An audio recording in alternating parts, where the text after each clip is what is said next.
antibodi, maka IgM-nya akan negatif karena IgM ini tidak menembus plasenta, tidak bisa menembus plasenta.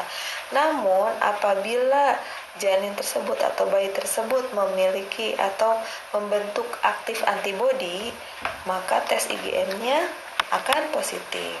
Nah, ini adalah beberapa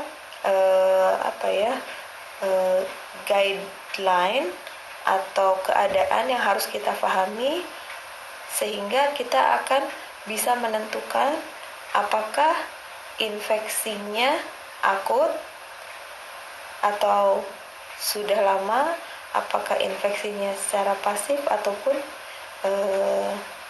aktif antibodi jika memang kita periksa di bayi misalkan. Tes serologi selanjutnya adalah tes warna atau Sabin-Feldman test. Sabin-Feldman test merupakan tes netralisasi yang memiliki sensitivitas dan spesifisitas yang bagus untuk toksoplasma gondii atau menegakkan diagnosa toksoplasmosis. Di sini cara kerjanya adalah jika antibodi terbentuk, maka zat metilen blue yang ditambahkan ini tidak akan masuk ke sitoplasma toksoplasma gondii. Jadi prosesnya itu adalah pertama secara basic serum pasien itu akan ditreatment oleh toxotropozoid dan komplement activator. Kemudian diinkubasi dan ditambahkan metilen blue. Positif apabila terjadi reaksi komplement dan antibodi, di mana membran parasit akan ruptur sehingga toxotropozoid tidak akan terwarnai. Nah, ini hasilnya yang negatif, kurang dari parasitnya tidak terwarnai. Sedangkan yang positif terjadi apabila tidak terjadi reaksi imunologi sehingga membrannya tetap intak dan tidak ruptur. Hasilnya adalah sitoplasma dari toksoplasma gondii ini akan terwarnai.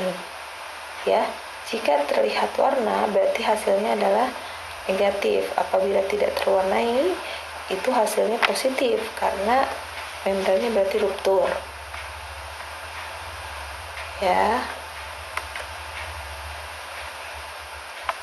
Kemudian ada lagi yang disebut dengan tes serologi fluorescent antibody indirect.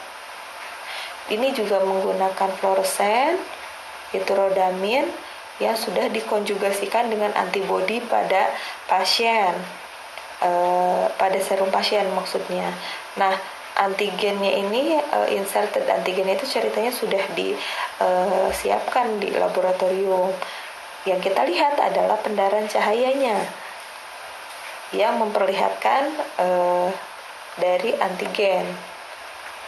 Jadi ini apabila terjadi pendarahan cahaya,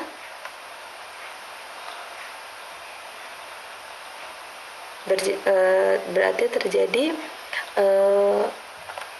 ikatan antara zat warna dengan antibodi pada pasien serum dan itu menunjukkan positif. Sebaliknya, apabila tidak terkonjugasi si antibodinya dengan zat warnanya, maka itu mengindikasikan hasilnya negatif. Ini tes serologi lainnya yaitu fluorescent antibody indirect. Jadi intinya adalah menggunakan fluoresen untuk melihat apakah ada interaksi antara antibodi dengan zat warna yang ditambahkan. Setelah diagnosa, kita masuk ke terapi. Terapi toksoplasma itu sendiri sebetulnya tidak ada terapi yang betul-betul memuaskan. Namun di sini terapi diperlukan pada pasien-pasien yang mengalami infeksi akut. Sedangkan pada pasien yang mengalami infeksi subakut dan kronik itu tidak terlalu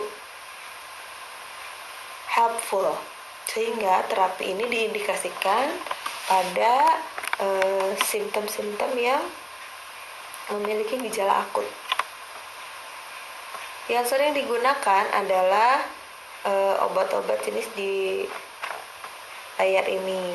Kadang-kadang kombinasi antara pirimetamin dan sulfonamid, kemudian ada spiramisin.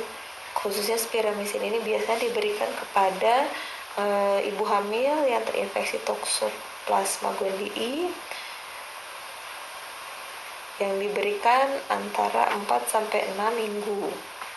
Nah, obat-obat ini semua pada prakteknya adalah menghambat dari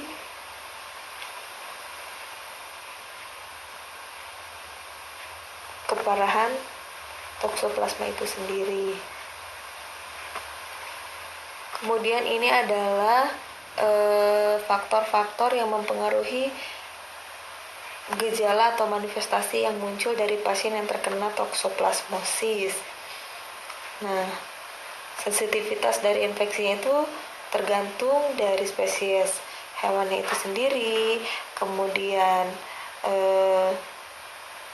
umur dari host yang diinfeksi.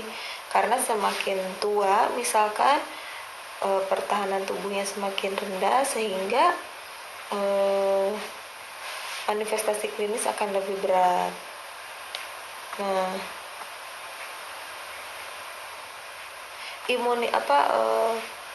pertahanan imunitas yang terjadi saat infeksi Toxoplasma gondii yang paling berperan adalah cellular immunity dibandingkan dengan humoral immunity. Bagaimana dengan pencegahannya? Sebetulnya tidak ada pencegahan yang praktis ya untuk mencegah toksoplasmosis ini. Namun kita bisa menandai atau memberikan perhatian lebih tentang bagaimana life cycle dari Toxoplasma gondii ini, sehingga kita bisa memutus mata rantai penyebaran atau mata rantai keparahan dari penyakit toksoplasmosis ini. Apa yang bisa kita lakukan? Pertama, kita harus memasak daging dengan temperatur yang tepat.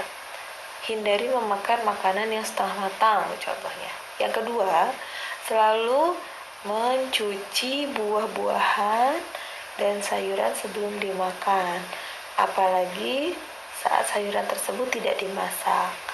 Yang ketiga, tidak boleh atau hindari meminum susu yang belum dipasteurisasi, karena bisa saja susu tersebut mengandung toksoplasma gondii ini.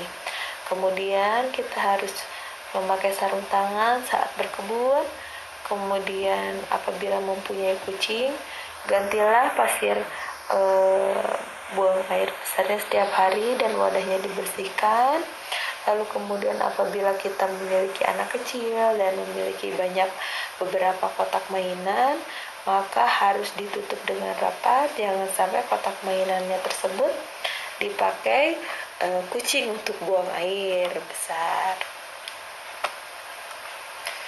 Mungkin sampai di sini penjelasan dari saya.